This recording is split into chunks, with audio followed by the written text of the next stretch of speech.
Sam Jones, thanks for coming on the Vantage Point Podcast. First of all, how's life in Australia? I'm in the city. I'm in the middle of Melbourne at the moment. I haven't ventured too far, but different from the scenes that I was in New Zealand.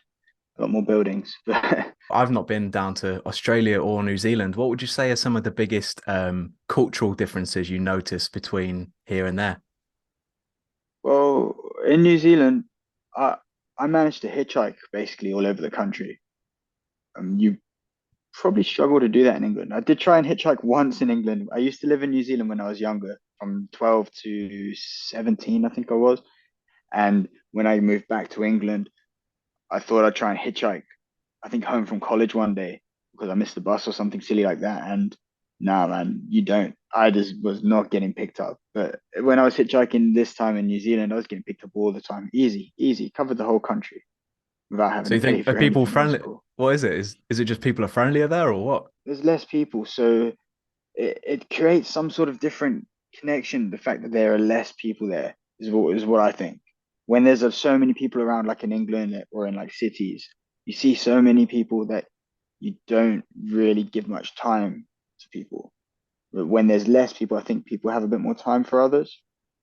I think that might Yeah, be what plays yeah, its I get part. that. Yeah, yeah, and there's more of a sense of community, I think, when there's fewer people about because it makes you want to interact with people more, I suppose.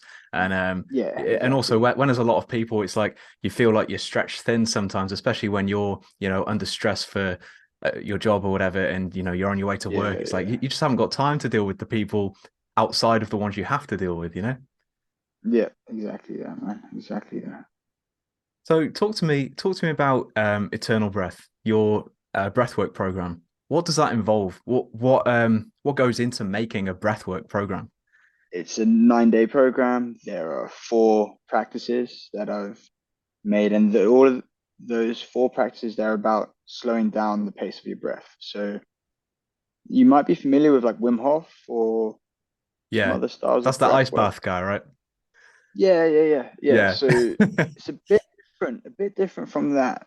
Um, it's, what I'm doing with this Eternal Breath program is getting people comfortable with slowing down the rate that they breathe and holding their breath with the lungs empty and tapping into the parasympathetic side of the nervous system. You know a bit about. I think I watched some of your podcasts and you seem pretty clued up on the body and stuff. Yeah, you know about the Bits and nervous pieces, system. more from like a training standpoint than a Yeah, sort of the more well-being side of things. If anything, I'm trying yeah, to broaden my knowledge on that kind of stuff.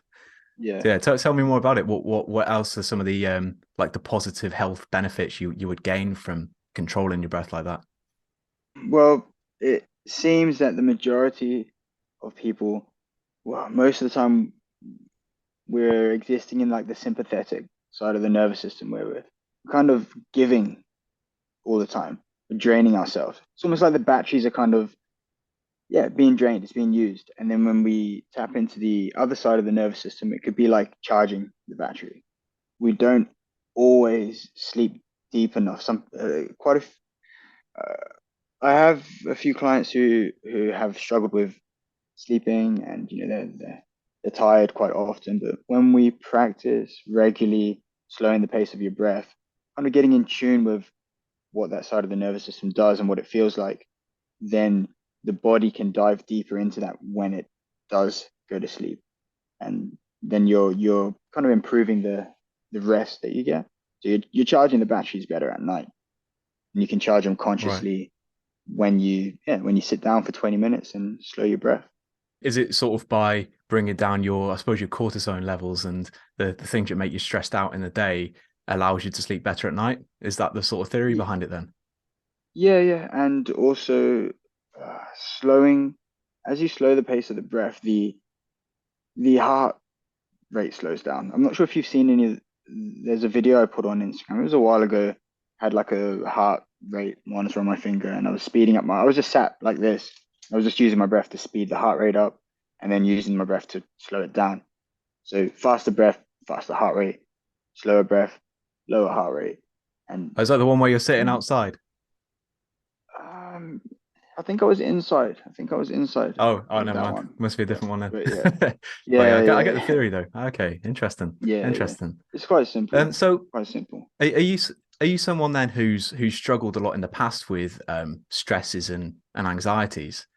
Is that where Well, this route for wanting to learn about this kind of thing comes from? I from the age of I think it was around 19 to 27, I was a full-time athlete basically. I got into martial arts quite young. Well, mid-teens, I was into martial arts, and then managed to go full-time around 19, 20. So I was all about sussing out how the body worked. I was trying to improve my performance. And then that kind of led me into a bit of sports psychology, which kind of led me towards breath work and meditation and that sort of thing. So yeah, I'd say trying to maintain the health of my body while I was doing quite destructive sports led me towards this. Yeah. I bet mindset going into a fight is like often could be the make or break, right? Like if you come in Yeah, too yeah. angry or too frustrated or even nerves, then that can affect your Yeah, performance a lot, yeah. I bet. You don't even want to be too hyped up before the fight. You're in the change room. You got to weigh in. Sometimes on the day, you'll be weighing in on the day, surrounded by everybody who's, they're buzzing, they're hyped, they want to fight.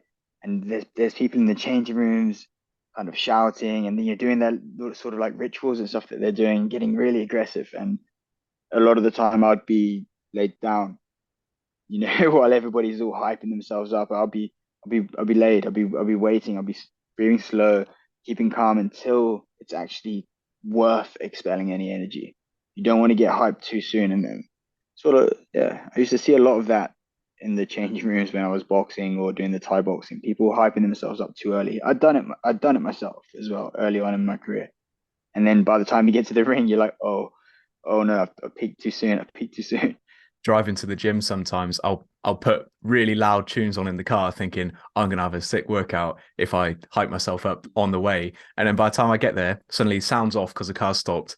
I walk into the gym and I just feel my energy just drop right before my Yeah, session. yeah, yeah, And it's like yeah, now I wait, I listen to a podcast or something in the car, and then when I'm in the gym, then the tunes come on, and I notice my yeah, my man. workouts are That's good. significantly better like that.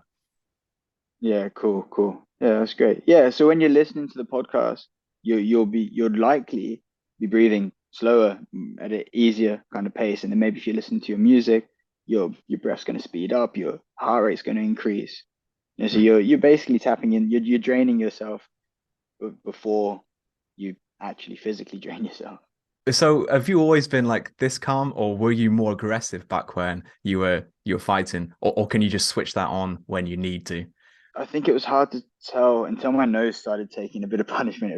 It wasn't easy to tell that I was a boxer by trade when I was competing because yeah, I guess I was pretty chill most of the time. Yeah, yeah, yeah. I think yeah, it was some of the trainers that I had would say like yeah, some yeah, yeah, I was pretty chill most of the time.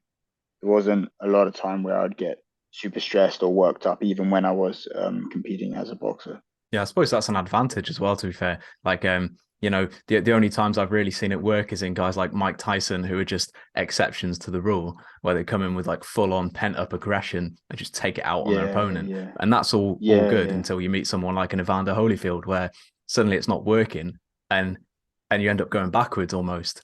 Um, yeah. is something is like a fighting career something you'd still consider doing? Do you think you'd have an advantage now that you probably progressed a lot, I imagine, in the sort of mental Mm, side of things? Do you think you'd have an edge now? yeah. Would you be interested in going back?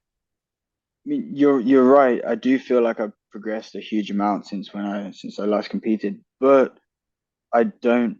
I mean, my last manager actually rang me not long after I said to him I'm finished with it, and he offered me. Oh, it was the best paying fight that I would have ever had, and it was a very reasonable opponent as well. And I said, no, I just have no desire to do that anymore. It just doesn't sit with me very well anymore. I don't like doing things that I don't want to do. Like, what's the point? I'll only do, yeah, I'd rather not compete, and I can't see a reason to compete. I can make enough money doing what I do now. I don't need. I don't need to compete. I don't need to box anymore. Do you still keep in the loop then?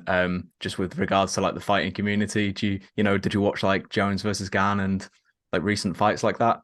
No, no, no. To be honest, what I spend a lot of my time doing now is reading and studying different kind of things. A lot of philosophy, theology,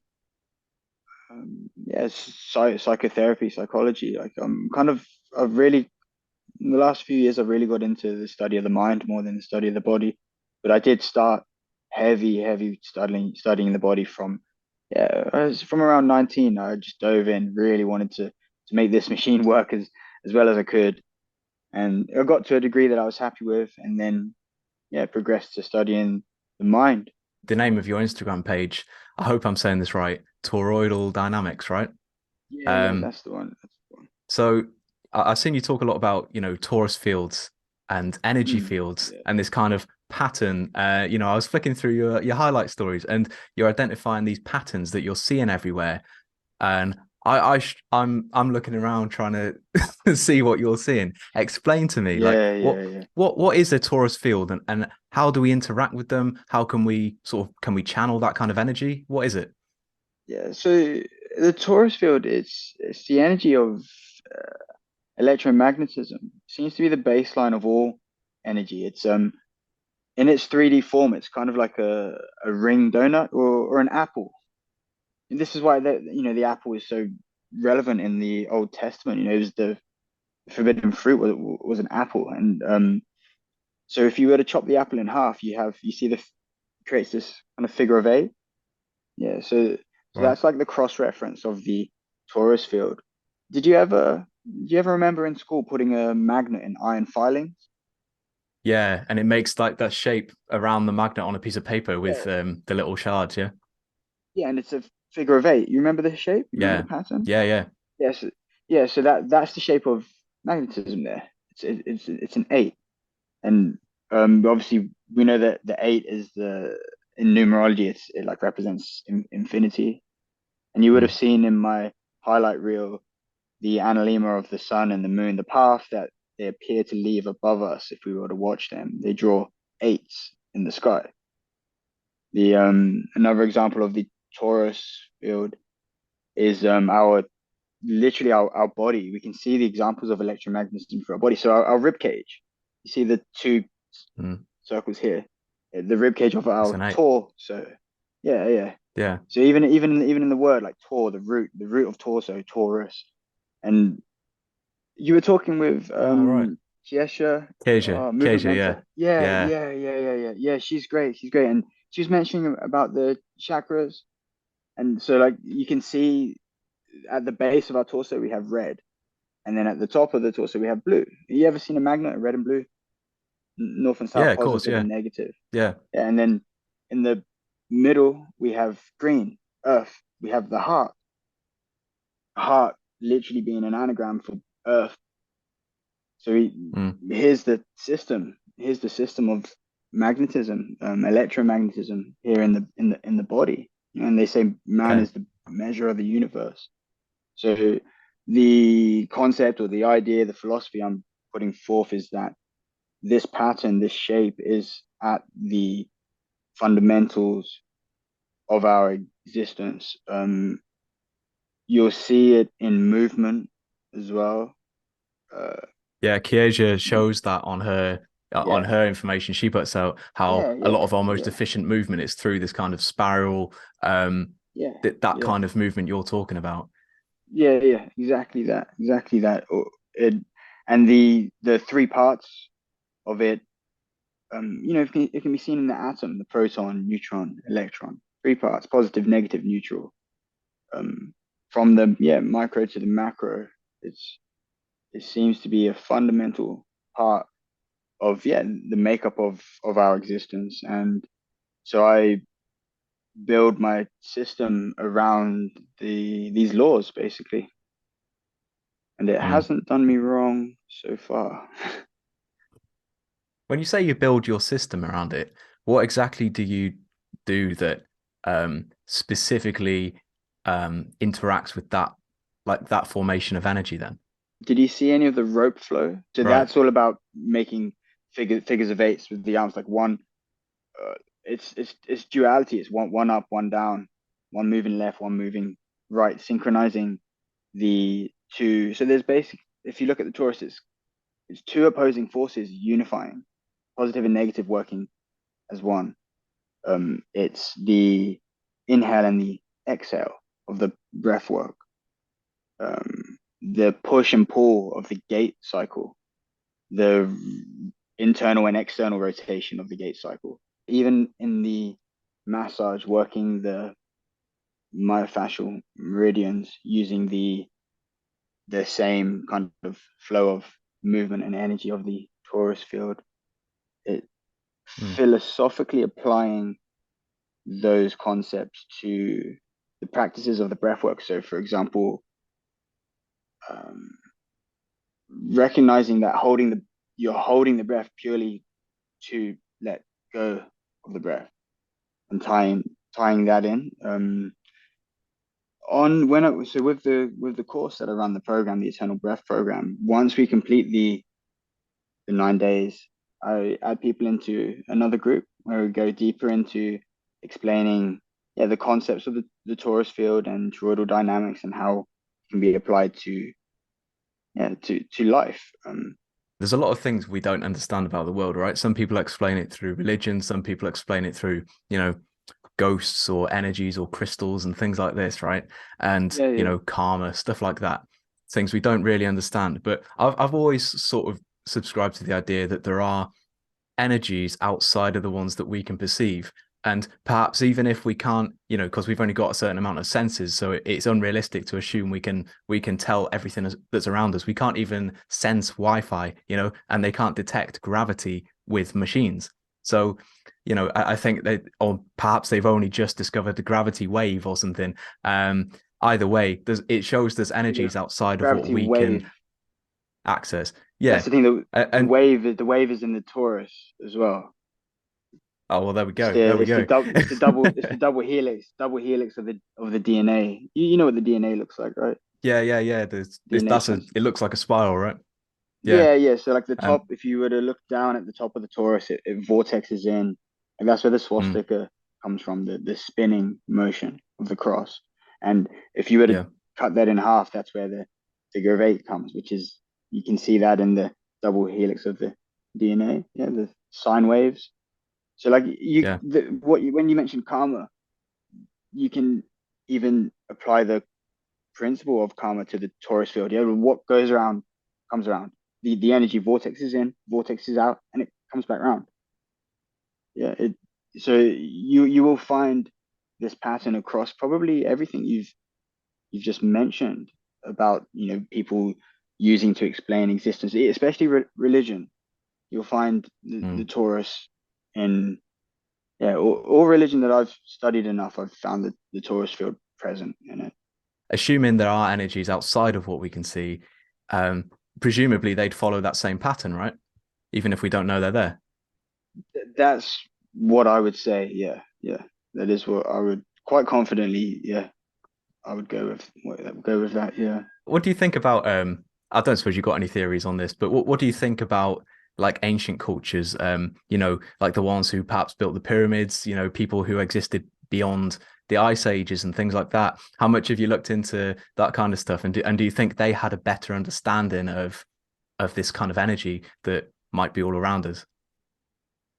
Yeah. I mean, yeah. I think what happens is there may be peaks of civilization, and as everything begins Mm, to peak, it unifies the same way the torus field would, or the DNA, the double helix of the DNA would be like a journey apart to come back together. And then I think what happens is when it comes back together and we find this state of like unity or oneness, it must split apart again. There must be um, creation and destruction, chaos and then order. It has to do the opposing. It has to do this dance of like, oh yeah, sussed everything out. We understand how the whole universe and everything works. And then it's like, wait a second, what's the point anymore? We've figured it all out. So it destroys and it breaks apart. and then we have these two, you know, distance. The poles are apart, and we don't know anything, and then we slowly begin to piece it all back together again, probably just Mm. to lose it all once more. And we do that through life as well, as we begin to think we found, like I was a boxer. Oh, cool, I found myself. I'm a boxer. And then all of a sudden it's like, wait, no, no, I'm not. Yeah, and then it's like, oh no, I jumped away from that. I was horrified. I come to this conclusion that, oh, I can't believe I did that. I can't believe I did that. So I kind of, yes, it split apart. I thought I'd sussed it all out. I thought I found my my yeah, my role, and then I realized I hadn't, and I had to go away again to try and figure out what it was. But Yeah. yeah, I think, Yeah, that's just the pyramids and everything, whoever, yeah. all of these, great ancient pyramids and temples that were built were probably at, more of a peak time of the civilization Mm. before a fall. What you're describing there, that just sounds to me like growth. And I guess everyone goes through lots and lots of those times on a smaller level and a bigger level Yeah, of, yeah, achieving small things or, losing small things each time, like say in terms of like a fighting career, for example, you might lose a few fights, go on to win twice as many, that would be yeah, an ebb and yeah, flow of that. And you could yeah, even yeah. apply this That's it. to like Ebbs and a flow, ebbs and flow. yeah, you could even apply it to like a universal level in terms of, I've heard theories about the Big Bang and that kind of thing, where the universe is growing at the moment, but in thousands of, well, millions and billions of years, it'll eventually all come back together and start again. Mhm. Is a theory I've heard at least, and that Yeah, would yeah, give a but lot it, of it merit to fits. what you're saying. Yeah, yeah, like it fits. And even the word Big Bang, what's a bang? A bang is a sound. What is sound is vibration, which is waves. Yeah, So once again, it yeah, it comes probably would have back been quite to quiet, the wouldn't it? same pattern. Yeah. Well, yeah. Well, what the bang would have been quiet or before the bang? uh, well, I don't know before the bang, but I assume if the bang happened in nothingness, it probably wouldn't have been a Yeah. bang, right? Because you couldn't hear it. Well, so they say, but then when you look at the old scriptures, right? So in Hinduism, like in the Bhagavad Gita, Brahma created everything with sound, with vibration, Om. Mm. In the gospel, is it the gospel of John say in the Bible that in the beginning was the word, and the Yeah. word was with God, and the word was God, you know, and then the scientists would tell you that, oh no, it was a bang, it was a bang, but it's all expressions of sound, of vibration that creates. Yeah, I don't see why it can't be both, you know? Yeah, I yeah. think both are saying the It's same just thing, one really, aren't they? person's, yeah, exactly. It's just, yeah, exactly that. It's just different stories of the same thing. And if we all told the same story, it would be boring. I don't know if you noticed this, but just in today's sort of political landscape, especially over here, how polarized and everything is. And it's like people are so reluctant to listen to anything from whatever's the opposing side to what they're comfortable with, Mhm. and it's like end of the day, the ideal place is that middle ground, isn't it? And that again comes back to what you're saying with the breathing and keeping everything to Yeah, bringing everything back to yeah, center. Ideally, yeah, we'd want yeah, everything to stay at center, but then you don't get the growth. So yeah, it's always going to exactly. come and go.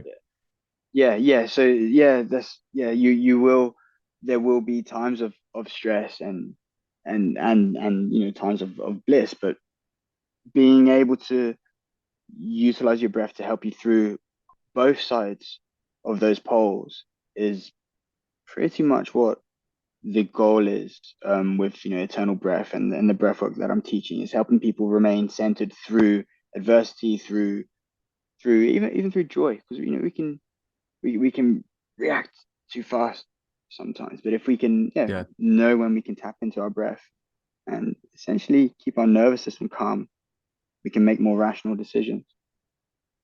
Mm. Just to bring it back to the boxing. I read that you spent your most or maybe all of your boxing career on a vegan diet. Are you still vegan? And how did that affect your boxing training or your ability to train? Yeah, so from 23, I turned vegan, maybe a touch before I was 23. Still, well, I don't really identify too much as vegan.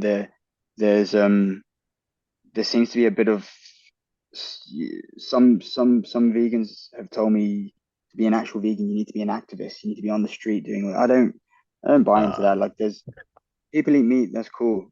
Like the same thing. If everyone was the same, it's boring. But for me, it works great. It works great. I still don't eat meat or dairy. Yeah, I don't consume any animal products, and yeah, I enjoy it. I enjoy living this way, and yeah, I feel great. Felt good through the boxing. One thing that I can tell you did happen is that I used to have naps. So I'd do my morning training, have a client or two, and then I'd be napping after I break my fast. But mm. when I switched to being vegan, the naps didn't happen. There was no, I wasn't feeling heavy and tired after I had eaten. Now you could say it was, oh man, I was eating chicken. I wasn't even eating red meat or anything. But yeah, I was consuming the meat after training and then needing to nap. And then when I switched to veganism, like I completely dropped all of the daytime naps. So that was an interesting change. I didn't expect that to happen. Interesting. I think I suppose that's probably, if I had to guess, because meat is just harder to digest, so it takes more out of you to digest it, so you'd feel more tired. Yeah. Um, Yeah. That was the conclusion I came to as well. Yeah. Just denser kind of substances, digesting a bit slower. so did you become vegan to with the aim of living a more sustainable life, or is it just purely for the health benefits? Yeah, I was selfish at first, to be honest. I Right. remember some of my friends in the boxing gym saying, "Oh, what, you're vegan now?" I was like, "Mate, like, bring me a chicken or pull its head off. I don't care about animals." And then, and then it was really strange, man. About 6 months into being vegan, I had this really strange moment where I was like, "Whoa, I don't need to do that. Nobody needs to do that. Like, I feel great still." And then there was probably a 6 month period or so where I felt the need to tell people. Again, I think this is why people find the vegans annoying, right? But because all that happened is I didn't have any intention of saving animals, or whatever. But when I realized I didn't need to eat them, and there was really no need for it, and the only reason I was doing it is because I just didn't know. I thought, wow, I should share this information with people. I should let other people know. And so, yeah, there was about 6 months or so where I was, yeah, you could have called me like a vegan activist. And I was then thinking about the, I guess, sort of the karmic exchange in having to enforce suffering on something so you could sustain yourself. Um, but it took me probably 7 months or so to kind of get past that stage of trying to share this information. I decided if anybody wanted to know, they would ask me. I don't need to shout about it. That's the best way, isn't it? Because I bet Yeah, yeah, a lot more people would consider it from just hearing the way you spoke about it then. I was vegetarian for 14 years just because I was brought up that way. yeah, And yeah, yeah. similar thing. I didn't want to hurt animals, of course not. But more recently I have been eating meat, and I lived with a tribe in the Philippines for a month at one point. And Oh, cool. obviously out there it's like hunt to survive basically, and you see what it's Yeah, yeah, like in other areas, and you just see this kind of cycle of life. It's quite brutal, but it does happen, and I think it can be done um in a good way. I think our issue, or the issue yeah, I have yeah, with it, is when you get the wrong people working in that industry who are cruel people. I think cruel yeah, people shouldn't be anywhere near animals. End of. mm, But yeah, yeah. it's not a And when perfect you world. monetize something like that, and the way people produce stuff now, like factories, right? It's Yeah. profit over the care of the animals. I was staying with my dad a few weeks ago, and they've got chickens, and they just roam around. Like, the chickens are happy. They're cool. You can pick them up. They're real friendly. And I was collecting the eggs. I was looking at this egg, and I was like, I hadn't eaten eggs for like 7 years or something like that. And I'm looking at this egg, and I'm thinking, now what would be morally wrong about me eating this egg now? And I Mm. was hungry as well. And I'm looking at this thing, and I was thinking, well, maybe I'll have some. What if I make some scrambled egg or something? And then I just thought about eating it, and I was like, oh yeah, no, no, I just don't. No, I don't feel like it. I don't want to consume that sort of thing anymore. It felt a bit gross, like the idea of, yeah, the whole yolk and yeah, the egg white coming from this weird shell that the chicken just kind of like pushed out of it. It was just, yeah, I was like, oh yeah, okay, cool. I was like, yeah, I'm definitely over that, but I didn't see a moral issue. In terms of sources of, all your aminos, proteins, fats, carbs, an egg is like the ultimate source of that. And I think Yeah, if you're yeah, doing it on a small basis, like you have a chicken and it lays eggs, there's nothing morally wrong with that. But when, then it comes to this massive factory level scale and you're having, this sort of cruel practice done with the way the animals are handled, then it's like, that's what I don't like. mm, And yeah, I would yeah. hope that doesn't end up being a thing we rely on going into the future. I hope we find ways to work around that and not have to do that, basically. One final question for you, my friend. How do you achieve total body health? I think finding enjoyment in the way you look after yourself is key. I don't know about if it's necessary to force yourself through strict regiments, whatever, and strict diets to try and, yeah, I don't think there's like a purist mindset to it. May not be the greatest way. I think as long as you're enjoying how you are, how you are living, and how you feel in your body, then I think that's the way. That's the way you got to be enjoying the way you look after yourself. So much I see people, especially in the new year, starting, right, I'm going to do this. I'm going to limit my calories to like barely anything. I'm going to go to the gym 6 days a week. And Mm, that they enjoy seeing the results, but they don't enjoy it while they're doing it. And I think unless you're yeah, enjoying yeah, something while you're doing it, long term, you're not going to keep doing it. So, yeah, find a yeah, way that you enjoy doing something that leads to a positive habit that you're enjoying while you're doing yeah, it. Yeah. yeah. That's the one, man. Yeah. Anyway, man, that's all we've got time for today. Thanks so much for coming on the Vantage Point podcast. Thanks for having me, man.